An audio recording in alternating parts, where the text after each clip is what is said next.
Vale, Buenos días a todos. buenos días. Buenos días y buenas tardes, depende de donde os estéis escuchando, a Ujú. todas y a todos los que nos estéis acompañando este sábado. Vamos a comenzar la sesión, la charla online de hoy. En primer lugar, os damos la bienvenida a todo el mundo, ¿no? A este evento virtual en el que nos acercaremos a la lengua china de una forma un tanto distinta. Seguramente, si habéis estudiado chino, habréis escuchado en alguna ocasión que es un idioma que no tiene o que apenas tiene gramática, y también probablemente habréis encontrado dificultades a la hora de aprender ciertas estructuras porque se explicaban con equivalencias gramaticales de nuestra lengua materna o incluso de otras como el inglés. Igual os volvéis locos intentando ver la similitud. Hoy contamos con una invitada muy especial con la que profundizaremos en algunas cuestiones de la gramática del chino. Es Taciana Fisac, que se encuentra aquí ya con nosotros. Taciana es una eminencia de la sinología en España, es experta en lingüística de esta fascinante lengua que es el chino, y además recientemente ha publicado la obra Claves de la gramática china. Tiene una extensa trayectoria como traductora, intérprete e investigadora. Ha sido investigadora visitante en universidades europeas, americanas y asiáticas. Ha publicado en numerosas ocasiones sobre cuestiones de género, literatura y sociedad china, además de haber traducido distintas obras literarias del chino mandarín, como los 4 libros de Yen Lianke. Bienvenida, Taciana, gracias por prestarnos tu tiempo. Bueno, muchísimas gracias a la invitación, Chili, por invitarme, que para mí es realmente todo un placer. Muchísimas gracias también a ti por estar con nosotros y por hablarnos un poquito, ¿no? de esto que tanto tú ya sabes. Y bueno, para los participantes os voy a explicar antes de comenzar un poco el funcionamiento de la sesión. Taciana realizará una exposición y posteriormente podréis hacerle preguntas al respecto, no solo sobre los temas que ha comentado en su presentación, sino también sobre dudas que os hayan surgido durante vuestro proceso de aprendizaje relativas a la gramática. Además, también hemos recogido algunas preguntas tanto de profesores como de alumnos de chino y también las abordaremos a lo largo de la sesión. Y bueno, cuando llegue el turno de preguntas podréis dejar las preguntas en el chat y yo las leeré, o en caso de que queráis intervenir a viva voz podréis levantar la mano y se os dará paso. Y de nuevo, gracias por la asistencia y también a la ponente. Taciana, cuando quieras. Bueno, muchísimas gracias. Y vamos a ver, yo llevo más de 30 años impartiendo clases de chino y por eso he sufrido lo que yo creo que cualquier estudiante de chino ha sufrido, que es encontrarse con explicaciones gramaticales que realmente pues, eran extrañas, ¿no? Y que no facilitaban excesivamente el aprendizaje. Por eso me llevó a reflexionar durante mucho tiempo y claro, como mi lengua es el español, pues traté de reflexionar sobre todo en relación con mi propia lengua materna. Y me encontré con un fenómeno bastante curioso que me chocó al principio, pero que cada vez según fui profundizando me di cuenta de que iba por el buen camino. Creo que quizás para explicar algo de gramática siempre es bueno ver algunos ejemplos y voy a utilizar por eso un PowerPoint que voy a tratar ahora mismo de compartir para que de esa manera podamos verla. Un momento que voy a tratar de ponerla en modo presentación y vamos a No, empezar. no se ve en modo presentación, ¿eh, Taciana? Si ¿No se ve? quieres, Ah, no en se modo ve. presentación no. Entonces voy a salir del modo presentación. Así, ¿se ve así? Sí, Ahora se ve, ¿no? ¿Se sí, ve con suficiente tamaño? sí, se ve Sí, bien. vale, perfecto. Bueno, a mí, bueno, como digo, cuando empecé a tratar de estudiar qué pasaba con la gramática del chino, me di cuenta de que muchas frases del chino tenían relación con una estructura que utilizamos mucho en el español coloquial. Y se trata de una estructura que los lingüistas denominan de tópico comentario o de tema comentario. Yo utilizo la palabra tema porque me parece que para todas las edades, tanto para los niños pequeños como para los adultos, es más fácil entenderlo como tema comentario que no como tópico comentario. Entonces me fui dando cuenta de que en español coloquial usamos mucho frases como estas que aparecen aquí. Decimos la película, pues la película sería el tema, me ha gustado mucho, fui ayer a verla con unos amigos. El tema, claro, cuando yo digo fui ayer a verla con unos amigos, me estoy refiriendo a la película, es decir, el tema, ¿no? O cuando digo el libro, lo he comprado ayer, me lo he leído en un par de tardes, me ha gustado mucho. Bueno, pues todas estas frases son frases del español coloquial que nosotros no somos muy conscientes de que utilizan la estructura de tema comentario, pero que, claro, estamos más acostumbrados a unas estructuras que son más propias de la lengua española escrita, ¿no?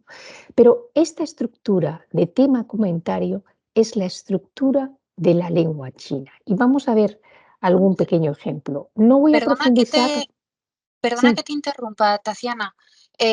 Dice Álvaro que no se ve el PowerPoint. ¿Os pasa a todos lo mismo? Porque yo Ah, ¿no se ve? sí que lo veo. A Si ver, no, lo comparto yo. pues Ah, quizás, yo es que sí lo a ver, veo. tú, A ver. tú sí lo ves. Yo es que sí lo veo, Sí. o sea, puedo salir y volver a No, entrar, no, no. sí, En no, principio, a ver, hay más, hay otras personas que también lo ven. Sí, vale. Bueno, creo que es problema de Álvaro. Ya lo siento, Álvaro. Bueno, nada, perdona la interrupción, era por nada, no, comprobar no, que no no, había no, ningún problema técnico. Vale. vale, bueno, vale. Bueno, entonces, estas oraciones son propias de la lengua oral, de la lengua coloquial española, ¿no? Y me fui dando cuenta de que esa es la estructura del chino. Vamos a ver un ejemplo. Cuando yo digo en chino, he comprado el libro, tengo únicamente una forma de decirlo. Tengo que decir su, que en este caso es el libro y en este caso es el tema, y luego añado womaela, lo he comprado. Su womaela. Este es el modo en que en chino se dice he comprado el libro. No he comprado un libro, no. El tema siempre es algo determinado y exige en la lengua española el uso de un artículo determinado. Claro, una de las cosas que yo me he ido dando cuenta según iba investigando sobre la gramática del chino es que toda la información que tenemos siempre ha pasado a través del inglés. El inglés es como la lengua de normativa, la lengua de referencia para hablar de la gramática del chino. Y eso es un problema. ¿Por qué? Bueno, pues por ejemplo, en inglés el uso del artículo es bastante limitado, mientras que en español sí que diferenciamos claramente entre decir el libro, yo lo he comprado, o los libros los he comprado, y decir yo he comprado un libro o he comprado unos libros. Es decir, me di cuenta perfectamente de que aunque nadie nos ha dicho que en chino haya artículos como en español, sin embargo, la estructura del chino es una estructura que de tema comentario y un tema exige en español que sea algo determinado. Y eso también se exige en chino. Cuando tú dices su womaela, su te estás refiriendo a un libro determinado, a el libro, es decir, ambas personas que participan en la conversación saben sobre qué libro estamos hablando. No es un libro cualquiera, no tiene un artículo indeterminado, porque entonces si queremos hacer una frase diciendo he comprado un libro o he comprado unos libros o he comprado libros, pues diríamos 我买了书，我买了书. Y entonces, ¿qué ocurre aquí? Bueno, pues que cambia el tema. El tema ya no es el libro, porque libro aquí, al estar en posición postverbal, tiene una función indeterminada, sino que en este caso, wo sería el tema. Es decir, voy a hablar sobre mí, voy a decir algo sobre yo y que he comprado un libro. Bueno, esta sería, digamos, dicha de una forma muy sencilla, la oración básica de tema-comentario que yo desarrollo en la gramática para explicar, claro, en frases más complejas y en todos los tipos de temas y cómo en realidad se articulan estas oraciones, ¿no? Y al hacer esta investigación me fui dando cuenta de que estructuras como pa, que es una estructura muy propia del chino, pues también lo que hacen es determinar, es decir, pa exige también en la traducción en español el uso de un artículo determinado, no es algo indeterminado, ¿no? Bueno, uno se va dando cuenta de que esta idea del artículo determinado e indeterminado va a ser muy importante también para encontrar, para entender el chino y encontrar la comparación entre el chino y el español. No me voy a centrar en toda esta parte de tema comentario. Creo además que está bastante desarrollado en el libro y creo que no tiene excesivas dificultades su lectura, ¿no? En la segunda parte del libro yo abordo la parte de la gramática que después de mucho profundizar me doy cuenta que es la más compleja para el hispanohablante. Me refiero concretamente a lo que se denomina el aspecto. Bueno, el aspecto es un concepto que manejan todos los lingüistas occidentales, pero no es un aspecto que nos enseñen o en el que se fijen las gramáticas o la gramática que estudiamos en el bachillerato o que estudiamos desde pequeños, ¿no? El aspecto es, es la categoría gramatical más importante para entender el verbo en la lengua china, ¿no? Bueno, ¿y qué es el aspecto? No voy a desarrollar todo este capítulo sobre el verbo, pero sí voy a profundizar en esta idea de el aspecto. En español, el verbo naturalmente tiene flexiones. Tiene número, tiene persona, tiene tiempo, tiene también aspecto y tiene modo. Nosotros normalmente estudiamos el número, la persona, el tiempo y el modo. No solemos estudiar el aspecto. ¿Y qué es lo que ocurre en chino? Bueno, pues nos encontramos con que en chino no hay número, o sea, no se dice si es yo o nosotros, no hay persona, no se dice si soy yo o tú o él, no hay tiempo, no hay modo. Y además, ni siquiera el verbo indica la dirección en la que se dirige la acción del verbo. Esto es algo muy importante porque explica por qué, por ejemplo, los verbos de movimiento en chino siempre exigen la utilización del lae o chi, porque como el verbo intrínsecamente no indica la dirección en la que se dirige la acción, pues es un aspecto que tampoco nos suelen explicar y que sin embargo tiene bastante recorrido en cómo funciona el verbo en chino. Pero los verbos en chino tienen aspecto y esto es muy importante. ¿Qué es el aspecto? Bueno, pues vamos primero a ver la definición que hace la Real Academia. Dice que, que el aspecto es la categoría gramatical que expresa el desarrollo interno de la acción verbal, según se conciba esta como durativa, perfecta o terminada, reiterativa, puntual, etcétera. Bueno, nos está dando ya una primera idea. Yo creo que hay que sumergirse, meterse hasta fondo en la definición de aspecto para entender cuáles son los matices aspectuales que vamos a encontrar en los verbos chinos. Y por eso vemos que eh, el aspecto verbal es una categoría que ha sido utilizada por muchos lingüistas y sobre todo, por ejemplo, por el que creo que a mi entender es el lingüista más reputado internacionalmente, que siempre escribe escrito en las antiguas transcripciones Yuan Ren Chao, pero bueno, en chino se diría Chao Yuan Ren. Bueno, él ya lo utiliza en su manual que publica en 1948 y lo desarrolla mucho en la gramática que él publica en 1968, ¿no? Bueno,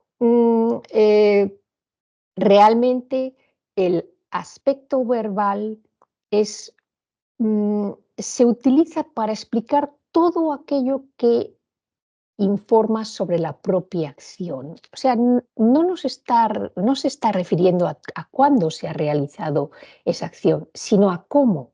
¿Eh? Bueno, se puede referir a informaciones muy variopintas y además en todas las lenguas del mundo existe aspecto, pero se expresa con mecanismos muy distintos, ¿no? Entonces, en chino nos vamos a encontrar con que el aspecto es fundamental. Últimamente yo leía un libro sobre el griego clásico y había una mención a cómo en el griego clásico también es muy importante el aspecto, ¿no? Entonces, el aspecto no proporciona información en relación a cuando el hablante está expresándose, eh, sino que nos va a proporcionar información sobre cómo se está produciendo esa acción, ¿no? El tiempo verbal, sin embargo, localiza los sucesos en relación con el momento en el que se habla, ¿no? Por eso uno dice, pues voy a tal sitio o fui a tal sitio, ¿no? En relación con el momento en el que habla, ¿no? Bueno, yo diría que mi definición de aspecto para que cualquier persona pudiera entender qué es el aspecto en chino, yo diría que el aspecto nos está diciendo que una acción significa un proceso dinámico. Una acción, la acción por sí misma tiene como característica, pues, una dinámica de movimiento, no es algo que suela estar fijado. Si uno dice correr, la acción de correr, bueno, pues claro, ¿qué proceso dinámico pasa? ¿Por qué proceso dinámico pasa la acción de correr? Bueno, pues no es lo mismo decir empezar a correr que estar corriendo, que terminar de correr, o no es lo mismo decir correr rápido, correr despacio. O sea, todo esto son matices que explican cómo se realiza la acción, ¿eh? Y eso es el aspecto verbal. Y eso es muy importante en chino, ¿no? Y en chino se va a desplegar todo un abanico de distintas expresiones aspectuales que nos van a decir en qué momento y cómo se está desarrollando la acción. Perdón, cuando digo en qué momento, me refiero de la acción internamente, no me refiero temporalmente cuando se produce la acción. Bueno, dicho esto, voy a poner un par de ejemplos para que entendamos un poco en una frase en chino qué significa el aspecto, ¿no? Bueno, cuando nosotros utilizamos le, utilizamos un sufijo perfectivo. Se denomina así. ¿Qué significa perfectivo? Pues significa que se, mm, la acción verbal se completa, ¿eh? Se completa la acción verbal. Claro, cuando yo digo esta frase, el tiempo verbal en chino no está expresado. Lo que está expresado es si la acción verbal se ha completado o no se ha completado. Por eso podemos traducirlo por diversos tiempos verbales en español, ¿no? Podemos decir cool en este contexto de esta frase podría ser han llorado, habían llorado o lloraron. En los tres casos, aspectualmente se está indicando que la acción está completada. ¿M? No es lo mismo decir empezar a llorar, kuchila, o terminar de llorar, o estar llorando, estuvo llorando. O sea, el tiempo verbal en chino no está expresado en el verbo.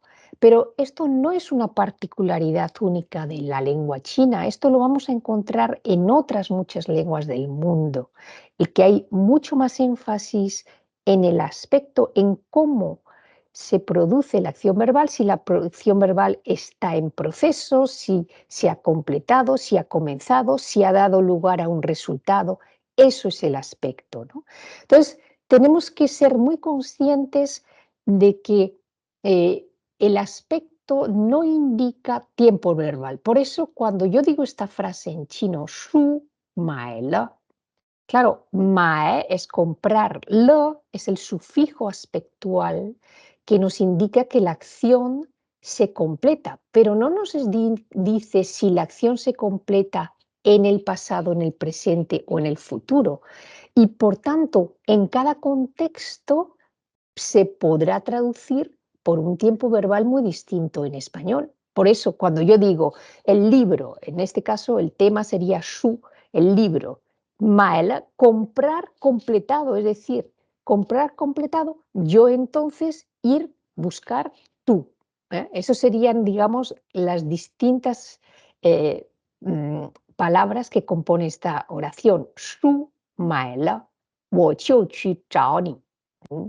Bueno, ¿cómo lo vamos a traducir esto en español? Claro, en español tenemos otro mecanismo. Vamos a decir, cuando compre el libro, iré a buscarte. Este iré, chi, a buscarte, está en un futuro, pero también puedo decir, cuando haya comprado el libro, voy a buscarte, por ejemplo, ¿no? En español. Es decir, tenemos que ser muy conscientes de que el aspecto nos está hablando de en qué fase está la acción del verbo.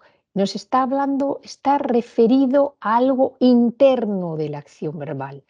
No nos está diciendo absolutamente nada sobre cuándo se está produciendo esa acción verbal. Por eso en chino, cuando queremos utilizar claramente una referencia temporal, pues la vamos a poner también en la mayoría de los casos al inicio. 明天我去, mañana iré o mañana voy. Es decir, tenemos que darnos cuenta de cómo el funcionamiento del aspecto es totalmente distinto del funcionamiento del tiempo verbal. Este, yo diría, es el segundo gran pilar de la gramática china.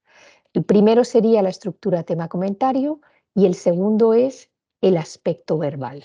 En el libro yo lo desarrollo muchísimo, el aspecto verbal, y bueno, pues creo que llego a la conclusión de que en realidad es la parte más compleja del chino, porque en chino existen muchas estructuras aspectuales que nunca nos han explicado, naturalmente, ¿no?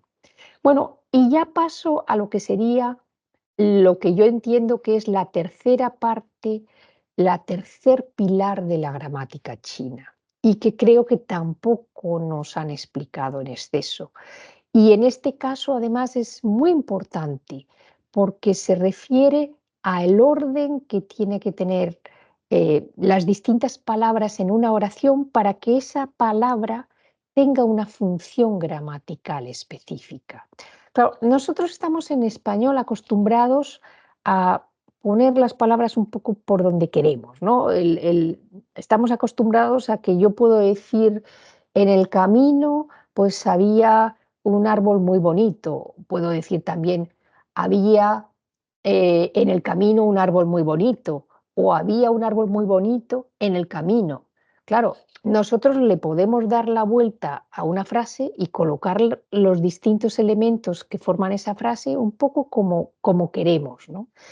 Sin embargo, esto no es así en chino. Y no es así porque la posición que ocupa una palabra es lo que va a marcar cuál es la función de esa palabra. Si yo, por ejemplo, digo 好人, hao, de bueno, 好人, es una buena persona, hao va a tener una función de modificador de ren, que sería persona, ¿no? Claro, el orden de los elementos en chino siempre son fijos. Yo no puedo decir en chino lo mismo cambiando el orden. No puedo decir, si yo cambio el orden de Haoren, entonces estoy diciendo otra cosa. Estoy diciendo Ren Hao. Ren sería la persona, Hao en este caso funciona detrás del nombre y funciona como verbo estativo, verbo de estado. La persona es buena o la persona está bien. Entonces, tenemos que ser muy, muy cuidadosos con el lugar que una palabra debe ocupar para que tenga una función gramatical en chino. Claro, no es lo mismo utilizar una palabra como sustantivo o como verbo. Por ejemplo, cuando yo digo gong zuo puede significar trabajo como sustantivo o gong zuo puede ser el verbo en la oración. ¿Y cómo lo sabemos? Bueno, pues tenemos que ver dónde está colocado en la oración, porque eso es la gramática del chino más fundamental. El lugar que ocupa una palabra en una oración asigna a esa palabra una categoría dentro de nuestras categorías gramaticales, lingüísticas con las que estamos familiarizados, ¿no? Y por eso es muy importante saber el orden de las distintas categorías. El adjetivo en chino siempre va delante del sustantivo y casualmente es lo mismo que en inglés. En inglés tú tienes que decir good person. Tú no puedes decir person good. No. Tendrás que decir the person is good. Es otra cosa. Cuando lo colocas detrás del sustantivo funciona también como verbo, pero entonces tienes que añadir también tanto en inglés como en español, cuando tú traduces ren hao, pues sería la persona es buena o la persona está bien, que naturalmente en español podemos decir por es una buena persona o es buena persona o está bien. ¿Eh? O sea, tenemos que ser conscientes de que el orden nos va a modificar el significado, ¿no? Y por eso en el tercer capítulo de la gramática lo que hago es estudiar cuáles son los distintos elementos que vamos a encontrar en la lengua china que nos van a ayudar a identificar qué tipo de función gramatical está haciendo las palabras que les acompañan a esos términos. Tenemos que saber el orden fijo, tenemos que saber que el adjetivo siempre va delante del sustantivo, que el adverbio siempre va delante del verbo, o que en chino el complemento del nombre siempre va adelante porque es algo que modifica al nombre, ¿no? Entonces, una vez que conocemos estos elementos, por ejemplo, en este caso referidos al grupo nominal, ¿no? Referidos en torno al nombre, el complemento del nombre, por ejemplo, ¿no? Bueno, pues yo identifico lo que denomino marcadores gramaticales y identifico sobre todo marcadores gramaticales para identificar los elementos que van junto al nombre y marcadores gramaticales para identificar aquellos elementos que van junto al verbo, ¿no? Fundamentalmente, ¿no? Vamos a detenernos simplemente un poco para entender los marcadores gramaticales que identifican el nombre. Y aquí nos encontramos con uno de los marcadores más importantes que yo denomino el T, que sería lo que yo denomino el marcador relacional. ¿Qué es lo que hace el T? Bueno, pues el T lo que hace es relacionar el nombre con lo que va delante. O sea, el T nos está uniendo, el ni de朋友nos está uniendo ni con 朋友. Bueno, luego podemos hacer una abreviatura y podemos decir 我的, 你的, pero en realidad eso no lo podemos decir sin saber a qué nos estamos refiriendo, es decir, sin conocer el tema o el objeto sobre el cual estamos hablando, no podemos utilizar simplemente 我的, porque no, o sea, eso sí se puede utilizar en el contexto, ¿no? Pero el T es un marcador relacional. Y en español, el T, para entendernos o para poder hacer y dar sentido a una frase, lo vamos a tener que traducir o por de o por qué. Luego lo veremos un poco más desarrollado, ¿no? Aquí, claro, cuando nos encontramos el T, siempre tenemos que seguir un orden inverso al que se escribe en chino. Es decir, cuando hay un T, lo primero que tengo que fijarme es a lo que va detrás del T, que es un nombre En este caso, por ejemplo, 你的朋友. Pues lo primero que tengo que eh, mm, mm, fijarme es en el amigo tuyo. ¿Eh? Claro, nosotros en español decimos tu amigo, ¿eh? Pero esta es una frase muy sencilla y sin embargo, si la frase es mucho más compleja, es muy útil, sumamente útil, ir siempre a lo que está detrás de tú y saber que lo que está detrás está relacionado con lo que está delante. Vamos a ver un poco algunos marcadores en torno al nombre, al sintagma nominal, ¿no? Y tenemos aquí,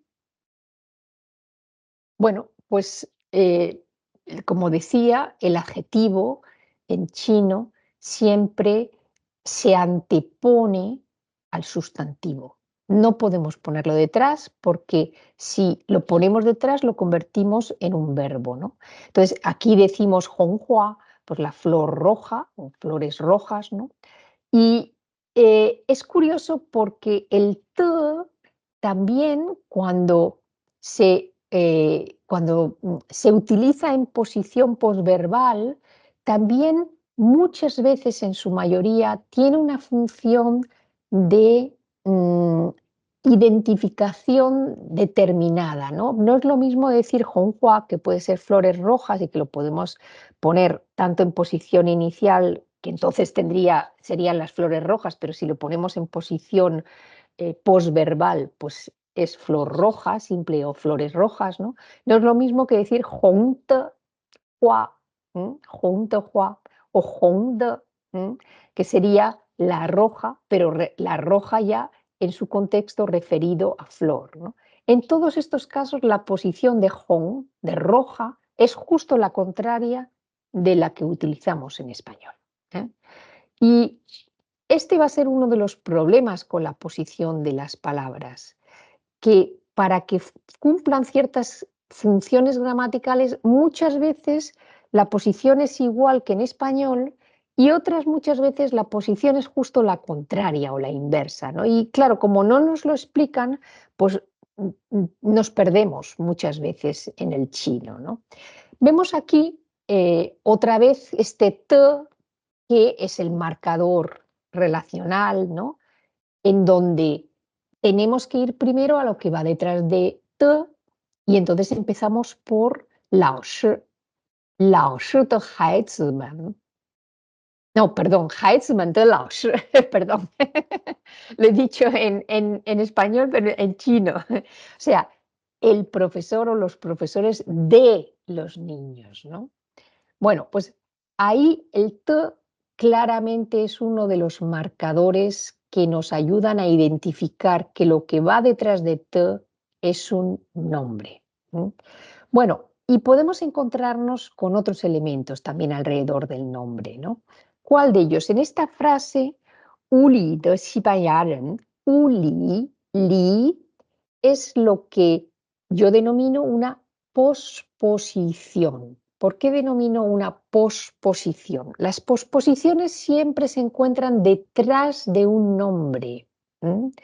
Habitación es nombre, pero Uli es el interior de la habitación, ¿no? Y ese dentro, que sería una preposición en español decimos preposición porque decimos dentro de la habitación o en la habitación. La preposición siempre se coloca delante del nombre o del objeto al que está ligado, ¿no? En chino es justamente lo contrario. Li es una posposición. ¿Qué significa posposición? Pos porque va detrás del nombre y posición porque lo que nos está indicando es lo que va delante, en qué posición se encuentra, ¿no? Entonces, en chino tenemos que familiarizarnos con las posposiciones más frecuentes, ¿no? Y además eso nos hace entender, por ejemplo, pues en ciertas frases que en chino necesitamos poner la posposición, ¿no? Por ejemplo, cuando tú dices "他在家里", Claro, nosotros en español decimos él está en casa. En es la preposición. Chia, li es la posposición china que tenemos que introducir en la frase, ¿no? Entonces, tenemos que ir siendo conscientes de que en algunos casos, como en este, igual que en el adjetivo, se coloca siempre delante del sustantivo y no lo podemos poner detrás para que sea un adjetivo. La preposición española en chino equivale a una posposición que vamos a tener que colocar detrás del nombre. Bien, en otros casos nos vamos a encontrar con otros marcadores que nos van a nos van a ayudar a identificar un nombre.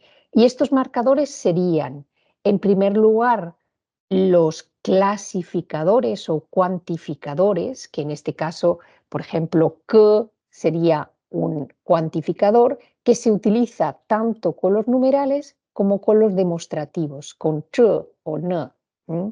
Entonces, si nosotros decimos nei tian, ne es un demostrativo que va a ir acompañado de un nombre. Es decir, poco a poco, utilizando esta idea de los marcadores, vamos a poder entender cuáles son las funciones de los términos que están alrededor, incluso cuando desconocemos el significado de un término. Bien, y voy finalmente a explicar un poco el orden en el grupo nominal, ¿no? Pues, ¿dónde vamos a encontrarlo? Sobre todo el grupo nominal lo vamos a ver en muchas ocasiones en la posición de tema o tópico, ¿no? Entonces, nos fijamos aquí que esta primera construcción es muy típica más de lenguas europeas que del chino, ¿no? Pero aquí sí que vemos 我的好朋友 Ana, mi buena amiga Ana, y una coma. Eso es típico de la posición de tema. El poner una coma después del tema es absolutamente el modo de puntuación chino, que no coincide también con el modo de puntuación de la frase en español, ¿no? Bueno, si yo digo Ana de 朋友, ¿eh? 今天来, bueno, pues en español en el análisis que hacemos diríamos el amigo de Ana. Yo explicaba que el te relacional se podía traducir por de o por qué. En este caso lo tenemos que traducir por de, el amigo de Ana, y siempre tenemos que empezar al contrario. Primero buscar lo que está detrás de te, el amigo de Ana. Hoy viene. En español decimos que es un complemento del nombre, ¿no? También podemos decir hoy el amigo de Ana viene, ¿no? Hoy viene el amigo de Ana. Lo que pasa es que entonces en chino pondríamos qingtian como posición de tema. Qingtian. Bien, en este otro caso, 今天来的朋友就是Ana, la amiga que viene hoy. Por eso recuerdo que yo explicaba que te se puede traducir o bien por de o bien por qué. Y esto en español corresponde a lo que nosotros llamamos una oración de relativo. Sin embargo, en chino no es una oración de relativo. En chino, siempre cuando nosotros decimos Ana de 朋友今天来, el amigo de Ana viene hoy, o 今天 Ana de 朋友来, hoy viene el amigo de Ana, no estamos hablando ni de complementos del nombre ni de oraciones de relativo. Estamos hablando de tema comentario. Es decir, Ana de 朋友 sería el tema, 今天来 viene hoy sería el comentario. O bien, 今天 sería el tema y Ana de 朋友 sería el subtema, y lae sería el comentario. O bien, en este caso, 我的好朋友 Ana 今天来, mi buena amiga Ana sería el tema, 今天来 sería el comentario. O bien, Ana, 我的好朋友今天来, Ana sería el tema, 我的好朋友 sería el subtema Xingtian también sería otro subtema y Lae sería el comentario. Lo que pasa es que en el libro yo desarrollo mucho más esta idea de tema-subtema porque vamos a encontrarnos repetidas muchas veces en distintas formas, tema, comentario, tema, comentario, tema, comentario, ¿no? Bueno, lo que quiero de alguna manera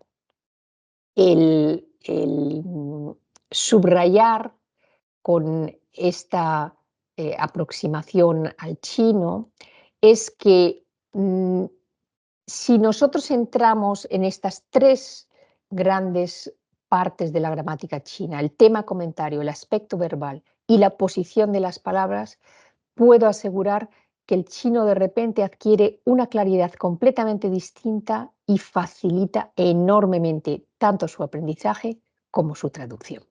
Y bueno, me paro aquí para recibir algunas preguntas. Espero que haya quedado suficientemente claro esto que he explicado. Sí, bueno, muchísimas gracias, Tatiana. Clarísimo como el agua. Además, me parece muy interesante el hecho de poner nombres a cosas que muchas veces como estudiantes hemos asimilado de forma inconsciente, sin entenderlas, bueno, también sobre todo desde, pues que nos las han explicado desde un punto de la lingüística, como tú has dicho, pasada por el inglés y con Sí, terminología occidental, ¿no? sí. Entonces, al final es como que se abre la luz, se quitas la venda de los ojos y de repente entiendes todas esas cosas que has asimilado de otra forma, ¿no?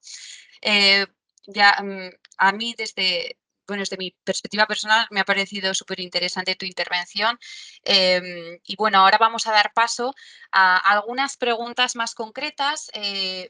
Vosotros y vosotras podéis preguntar lo que queráis, ya sea a través del chat, como os he dicho, como alzando la mano y yo os daré paso. Y bueno, de momento voy a lanzar yo una primera pregunta mientras vamos calentando. Em, bueno, en primer lugar, comenta Belén, bueno, os da los buenos días y que tu libro, tu obra es muy necesaria y te pregunta, voy a dar paso ya que lo ha lanzado tan rápido, de qué tipos de ejercicios consideras más efectivos para trabajar la gramática. Mm. Bueno, yo lo primero de todo, primero necesito una buena explicación de qué punto de la gramática estamos trabajando, porque, por ejemplo, si se trata del orden de las palabras, a mí siempre me han parecido absurdos los ejercicios que hacen en China de que te colocan muchas palabras sueltas y te dicen, haga usted una oración. Y entonces yo siempre les digo a las profesoras, esto es lo peor que puedes decir a un hispanohablante porque en español tú puedes colocar las palabras como te dé la gana. Y si en chino tú no has explicado que no hay más que una única posición, a veces en muy raros casos se puede modificar, pero se modifica el significado de la palabra, ¿no? Pero claro, si tú no lo has explicado, pues es absurdo lanzar ahí unas cuantas palabras y decir, haz una frase bien construida en chino. Eso no enseña nada, porque no fija nada el conocimiento. Es mucho más útil utilizar ejercicios que lo que hagan es permitir al estudiante entender que esa palabra con esa función solamente, o para que tenga esa función, solamente puedes colocarla en un sitio ir fijando esas posiciones, ¿no? Entonces, que la repetición sea más bien de oraciones en donde te digan, ¿dónde colocas el adjetivo? El adjetivo es este. Pues te dan la oración, pero te tienen que dar el hueco de alguna manera de la oración, ¿no? No, o sea, para que tú vayas directamente a colocarla en la posición que es correcta con esa función. Porque imaginemos que un adjetivo, como he contado, pues puede tener muchas funciones. Un adjetivo puede tener función de verbo estativo, una palabra, perdón, puede tener función de adjetivo, puede tener función de verbo estativo, puede tener también función adverbial, la misma palabra hao hao de o hao, o sea, puede tener muchísimas funciones y cada una es una posición distinta. Entonces, todo lo que no sea estos ejercicios que nos hacen hacer, yo creo que será y que fija la posición será lo mejor. a raíz de esta pregunta que ha hecho Belén, te lanzo yo otras similares que me han pasado, ¿no? Algunos compañeros, algunos profesores al respecto, y es cómo se puede interiorizar estas estructuras de la gramática del chino, cómo se puede acelerar el proceso para comprender y asimilar esta lógica. Bueno, yo soy, por lo que yo misma he podido experimentar conmigo misma aprendiendo otras lenguas, o sea, porque hay en varios momentos en los que yo digo, bueno, vamos a ver, para entender un poco la metodología, voy a intentar yo aprender otras lenguas y ver a ver qué es lo que yo necesito para poder aprenderlas, ¿no? Y en eso lo traté de experimentar un poco tratando de aprender un poquito de japonés, muy poquito, pero un poquito, y un poquito de alemán también, ¿no? Y entonces, bueno, pues me di cuenta de que, por ejemplo, los alemanes tienen bastantes ejercicios buenos porque repiten continuamente, si tienen un vocabulario nuevo, pues imaginemos que hay 5 palabras, ¿no? Nuevas. Bueno, pues te hacen unos ejercicios en donde tú tienes que colocar en huecos esas 5 palabras, pero te las hacen hacer varias veces con frases distintas, pero que te encaja esa palabra y estás manejando 5 palabras, es decir, no aspiran a que tú aprendas más de 5 palabras, y ya 5 palabras bien utilizadas en una clase es mucho, ¿no? Entonces, yo diría que hay 2 formas de aprender. Una, saber, en este caso, la posición que debe ocupar un término para tener una función determinada. Y el segundo, repetir, repetir y repetir hasta automatizar. Nosotros estamos ahora mismo en una fase muy peculiar de la docencia, porque nos dicen que tenemos que ser muy creativos y que no podemos ser repetitivos, ¿no? Y sin embargo, yo siempre les pregunto a mis estudiantes, les digo el primer día de clase, a ver, ¿qué es lo que hacen hoy en día los deportistas de élite? ¿Qué hace un tenista? Pues que yo sepa repetir, repetir y repetir hasta que el saque o justamente el modo de golpear a la pelota les sale de forma automática. Es decir, no existen grandes trucos. Hay personas que tienen mejor memoria visual, otras tienen mejor memoria auditiva, y entonces eso significa que si tú tienes mejor auditiva y peor visual, pues tienes que repetir menos en la audición y más en la escritura o en la lectura, ¿no? Pero no hay truco. O sea, para mí es una buena explicación que hasta ahora, a mi entender, no existía y que todavía tenemos que trabajar en muchos aspectos para entenderlo bien, ¿no? Pero luego es la repetición, la repetición y la repetición. Y en eso los españoles somos bastante malos, porque pensamos que las lenguas se aprenden yendo a clase y luego volvemos a casa y ya nos olvidamos de la lengua, ¿no? Así es muy difícil. Claro. Sí, además, sobre todo, más allá de la gramática, en el caso de una lengua como el chino, que no tiene alfabeto, al final eso implica que pues tengas que repetir, ¿no? A Claro. la hora de estudiar, pero bueno, al final se puede extrapolar también a la gramática. Cuanto más repitas una estructura, más natural, de forma más natural la vas a emplear, ¿no? Muy bien, pues pasando un poquito de... Sí, continúa, Sí, perdona. no, quizás nada más otra cosa importante, ¿no? Yo no estoy de acuerdo en aprender palabras fuera de contexto. Yo creo que hay que aprender memorizar frases completas. ¿Por qué? Bueno, pues porque para una buena pronunciación existe lo que se llama la entonación. Siempre nos hablan del tono y no nos hablan de los cambios de tono, pero tampoco nos hablan de la entonación de una frase. Las diferencias entre una persona extranjera y una persona nativa es que la nativa tiene también una entonación determinada, ¿no? Y eso hay que aprenderlo con secuencias completas de lenguaje, no puede ser con palabras sueltas. Ujú. Claro, sí, sí, totalmente de acuerdo. Además, ya es algo que yo creo que he visto que personas nativas destacan de los extranjeros, ¿no? De que aquí cortas mal la entonación, donde no va en mitad de la frase, ¿no? Entonces suena menos natural. Sí. Pues bueno, de lo un poquito más general, quería lanzarte y también invitar a las personas que estáis aquí a lanzar alguna pregunta un poco más concreta, ¿no? Sobre gramática. Y yo creo que voy a lanzar la primera bomba, que creo que es pues bueno, lo que a muchas personas les trae de cabeza, que es el uso del le, que Ajá. es algo que me han comentado varios compañeros y varios estudiantes. Ujú. Bueno, vamos a ver, el le lo pongo en- para que sepamos de qué estamos hablando. Bueno, el le como sufijo aspectual, va a ir detrás de un verbo. O sea, el le es una construcción aspectual. De hecho, proviene de liao. Liao significa completar. Entonces, cuando luego se convierte en una estructura verbal, pues se utiliza esta pronunciación del le y va a tener dos funciones dentro de las estructuras aspectuales.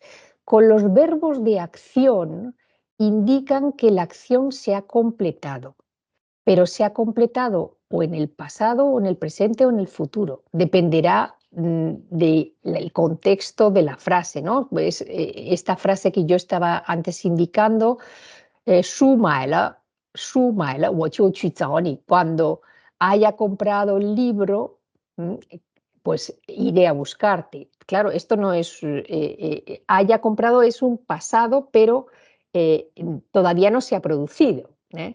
O sea, en realidad es un futuro, digamos, de alguna manera, ¿no? Entonces, tenemos que con los verbos de acción, el lo siempre implica acción completada. Bien, luego lo vamos a encontrar con los verbos estativos. ¿Cuáles son los verbos estativos? Bueno, pues son todo esto que los chinos llaman adjetivos, ¿eh? Ellos los denominan adjetivos, pero claro, adjetivos son cuando van delante del sustantivo, delante de un nombre, hao ren, pero si van detrás de el sustantivo, ren hao, ese hao funciona como verbo estativo. La persona es buena o está bien. Todos los verbos estativos en español, en su traducción, vamos a necesitar añadir o el verbo ser o estar, ¿eh? Entonces, si yo digo 人好了, los verbos estativos tienen un funcionamiento distinto de los verbos de acción. Y los verbos estativos, cuando se añade el sufijo aspectual le, indican que hay un cambio de estado. ¿Qué significa un cambio de estado? Pues si yo digo 人好了, ren es la persona, es el tema. 好了, en este caso, ha habido un cambio de estado. Debía estar enfermo y se ha puesto bien o se ha puesto bueno. Entonces, indica un cambio de estado. Esa sería la segunda función del le con los verbos. Bueno, ahí cerramos ya el apartado de los verbos. Una cosa muy importante, el le no indica tiempo pasado. Eso es un error garrafal que incluso se encuentran en muchas gramáticas y que te dicen muchos profesores. Nunca hay que identificar el le con un tiempo pasado, sino con acción completada, completada o en el pasado, o en el presente, o en el futuro. Bien, y luego nos encontramos de repente con que el lo aparece en muchas ocasiones al final de una oración. Y entonces, ¿qué pasa aquí? Bueno, pues se producen dos situaciones. Una situación es que delante haya un verbo. Entonces, si delante hay un verbo, pues generalmente tiene esta función de acción completada, ¿eh? Pero a esa idea de acción completada se añade otra idea, y es la idea de actualización de información. Voy a explicarlo un poco bien. Em, el le al final de una oración es muy propio del lenguaje hablado. No es tan frecuente en el lenguaje escrito, pero sí es sumamente frecuente en el lenguaje hablado. Y el le al final de una oración en realidad se puede poner en cualquier oración, ¿eh? ¿Qué es lo que está indicando cuando tú pones una actualización de información? Pues estás indicando dos cosas, o que se produce un cambio o que estás diciendo algo nuevo, ¿eh? Por ejemplo, si tú dices 下雨 significa llover, llueve, pero si tú dices 下雨了, En realidad en español sería como se ha puesto a llover, se ha producido un cambio. Antes no llovía y ahora llueve, ¿no?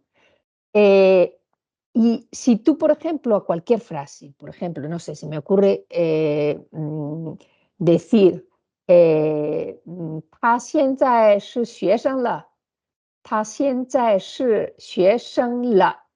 Le añades un la. A cualquier oración le puedes añadir un la. ¿Qué es lo que estás diciendo?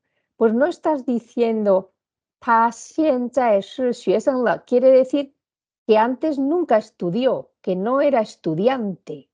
Luego estás actualizando la información y estás diciendo, ahora es un estudiante, ¿m? Pero lo estás diciendo con un tono, con una actualización de información. Entonces, el le final de oración significa o actualización de información que luego se puede traducir de modos como muy distintos en español, porque habrá que ver cómo en español hacemos ese tipo de matiz, ¿no? O bien si es un verbo estativo, cambio sobre todo, ¿eh? Claro, la idea de cambio y actualización de información son también ideas muy semejantes, porque si ahora se ha producido algún cambio es que tú estás actualizando la información de qué es lo que pasa ahora, ¿no?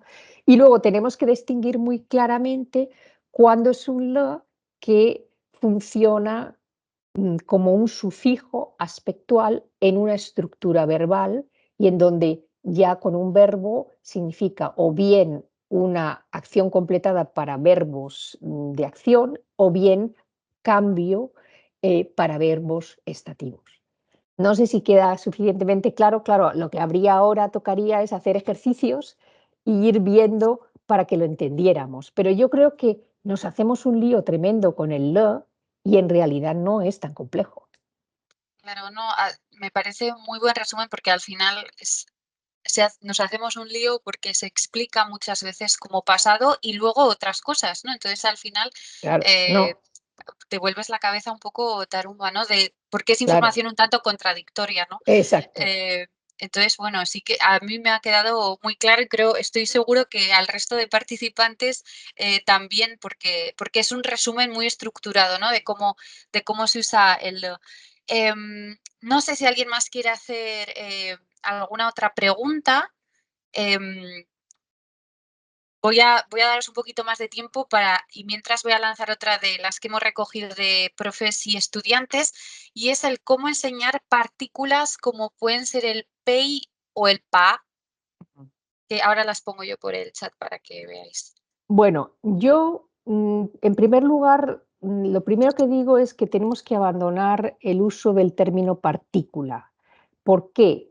Bueno, pues porque cuando nos dicen partícula es como si no nos dijeran nada. Dices, esto hay que ponerlo allí, pero no sabes ni para qué, ni qué es, ni cómo funciona, ¿no? Yo creo que es más interesante utilizar el término marcador, marcador, porque entonces tienes que explicar qué es lo que está marcando, ¿eh? Bueno, el P y el PA son marcadores de doble tema. ¿M? ¿Qué significa eso? Pues que delante de PA o de PEI va a haber un tema y detrás de PA o PEI va a haber otro tema. Es una frase de doble tema. Por otra parte, como estamos hablando de doble tema, en el caso del uso de pa y pei, tenemos obligatoriamente que en español utilizar un artículo determinado para los términos que aparecen delante o detrás. Eso tenemos que tenerlo bien claro. Bueno, entonces, por ejemplo, también tenemos que distinguir dos cosas. El pay se ha dicho tantas veces que es un marcador de pasiva que lo han dicho hasta la saciedad y los ingleses lo han equiparado a by, a la pasiva, by, por.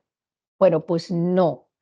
Tradicionalmente, ahora, por influencia del inglés, estamos utilizando un exceso de pay, porque muchas veces en chino no se necesitaba, pero tradicionalmente pay tenía un sentido siempre peyorativo, es decir, un sentido negativo. Entonces, si yo, por ejemplo, digo esta frase, si yo digo, lo voy a escribir,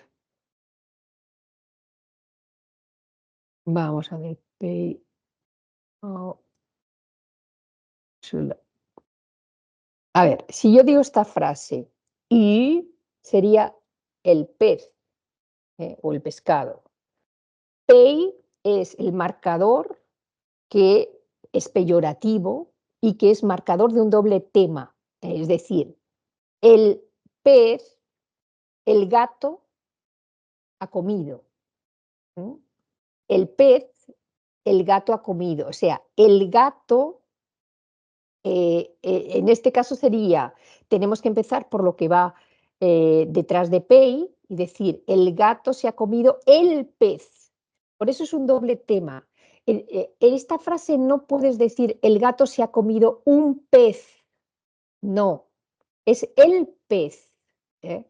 Entonces, realmente pay es un marcador doble de tema y el tema exige en español el uso de un artículo determinado, y es peyorativo. Y luego, en el caso en chino, yo decía, eh, yo explicaba que los verbos no indican la dirección en la que se produce la acción del verbo. Voy a aprovechar porque justamente para explicar por qué pay es peyorativo, hay que explicar también otro tipo de frases. Eh, si yo, eh, si yo digo esta frase,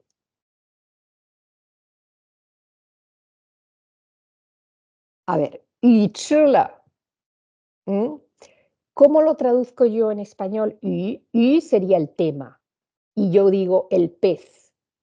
Puedo decir el pez ha comido o comió. Y chula, el pez, el tema siempre con un artículo determinado. Pero también puedo decir en otro contexto y el pez, chula, se lo han comido. Eso es lo que yo me refiero cuando indico que no se indica la acción hacia donde se produce el verbo, la acción verbal, ¿no? Y chula, o sea, el pez se lo han comido. ¿Eh? Depende del contexto, vamos a traducirlo de una manera u otra. Entonces, el pay tradicionalmente lo que añadía era una función peyorativa al tiempo que indicaba hacia dónde se producía esa acción verbal, ¿no? Y lo mismo pasa con el pa. El pa también es una estructura de doble tema en donde indica hacia dónde va la acción verbal, ¿no? Por ejemplo, si tú dices 请你把衣服洗干净，把衣服洗干净。Bueno, pues el pa nos ayuda, es un doble tema, ¿no? 请你, por favor, tú es el tema inicial, tú, el vestido, límpialo bien, ¿no? Si canching.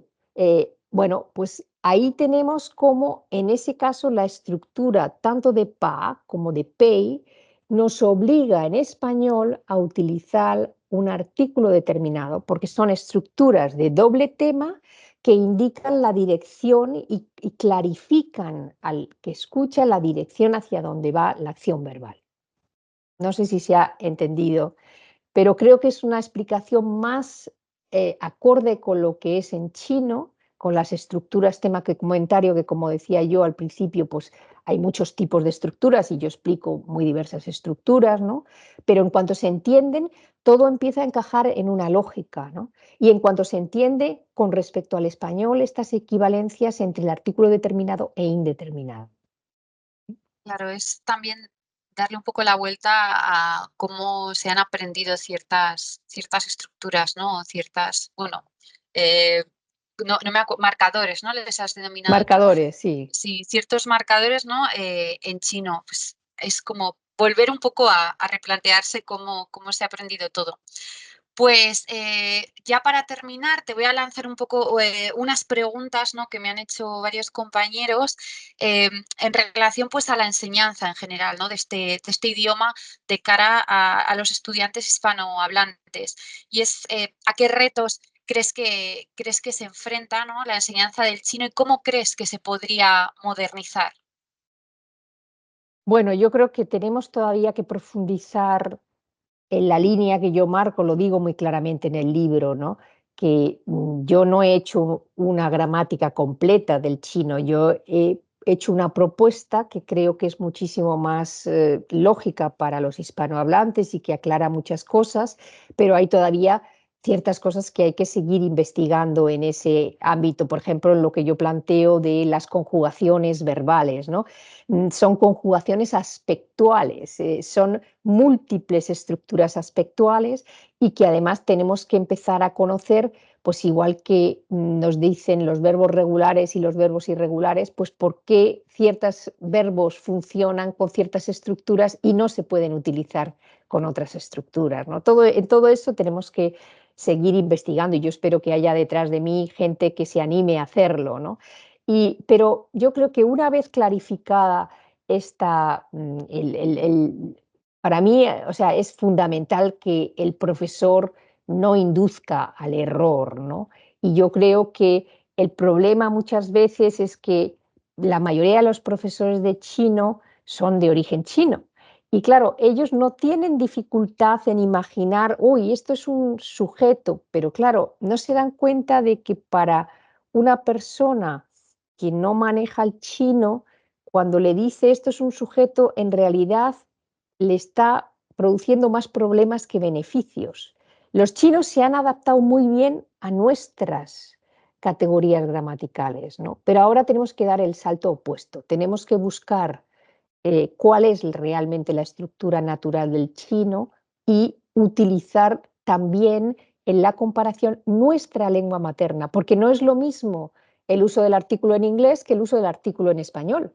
Luego, no es lo mismo la posición de ciertas palabras en inglés que en español. Luego tenemos que buscar nuestra lengua como lengua de referencia y la lengua natural del chino. Y por último, nada más decir que, claro, yo no me he inventado que el chino tiene una estructura de tema comentario o tópico comentario, que esto lo han dicho prestigiosísimos lingüistas y hoy en día es algo que defiende un conocidísimo lingüista que se llama Randy Lapolla. Y él lo dice claramente, pero hay como una enorme resistencia por parte de los profesores. ¿Por qué? Bueno, pues un poco por lo que acabas tú de decir, porque hay que de repente entrar eh, en otra dimensión distinta de las explicaciones y cuando un profesor ya ha aprendido un cierto librillo, le cuesta cambiar de librillo, ¿no? Yo creo que tendríamos que cambiar de librillo, sobre todo porque aseguro que es muchísimo más fácil de entender. Sobre todo aquellas estructuras que nos parecían raras, a la luz de la estructura tema-comentario, adquieren otro significado y mucha más claridad. Sí, bueno, de hecho, una cosa que has mencionado justo ahora también desmitificando un poco el hecho no solo de cara al chino, sino de otros idiomas, de que el profesor nativo es el que mejor te va a enseñar y muchas veces nosotros somos muy poco conscientes de nuestra propia lengua materna y eso dificulta que seamos capaces de transmitirla con claridad a una persona que la desconoce por completo, ¿no? Claro, Pues también enfatizar el hecho de dejar de pasar por el filtro del inglés que pues primero nuestra estructura mental es otra, ¿no? Por nuestra propia lengua materna y que luego al final estás añadiendo un nivel de dificultad más al proceso de aprendizaje porque hay que pasar ese filtro secundario para lograr entender el objetivo realmente que sería la lengua china, ¿no? Entonces, bueno, estoy totalmente de acuerdo contigo en eso y además espero también que en el futuro pues que haya pues nuevas corrientes, nuevas generaciones de lingüistas, de sinólogos que profundicen cada vez más, ¿no? Para acercar, ¿no? Al público hispanohablante la lengua china de una manera más clara. Bueno, te leo uno de los comentarios que hay por el ajá. chat que ha dejado Inma, perdón, que bueno, ella dice que tiene tu libro y que le ha ayudado mucho en sus clases y que además sus alumnos también lo han agradecido mucho y que ha supuesto un antes y después para todos y le ha parecido muy interesante tu explicación sobre el PEI. Vamos a ir cerrando ya. Si nadie tiene más preguntas o comentarios, si alguien tiene alguna otra pregunta, este es el último momento. Bueno, Rosario también dice que muy clarificador, muchísimas gracias. Intentará que le firmes el libro en algún momento. Em, Y bueno, de nuevo, muchas gracias, Tatiana, por esta clase magistral sobre gramática. Podéis adquirir su libro si queréis tener un manual de referencia y de consulta para cuestiones gramaticales, y podéis comprarlo en librerías o también desde la misma editorial. ¿No? Vamos a fomentar un poquito este comercio local, ¿no? Y de pequeños distribuidores. A ver qué están comentando por aquí más. Bueno, todo el mundo está agradeciendo que se van a comprar el libro, ¿no? Y que has clarificado mucho con tus explicaciones. Y bueno, gracias también a todas las personas que habéis asistido, ¿no? Por vuestra participación. La charla estará disponible también en el canal de YouTube de la Fundación Chili en los próximos días, por si alguien quiere repasar alguno de los conceptos y explicaciones. Y bueno, os deseamos un feliz día y que nos veamos en el próximo evento que celebremos. Gracias, Tatiana, y gracias a todos los asistentes. Muchísimas gracias a ti y muchísimas gracias también a todos los asistentes. Bueno, que tengáis un buen día. Adiós. Igualmente.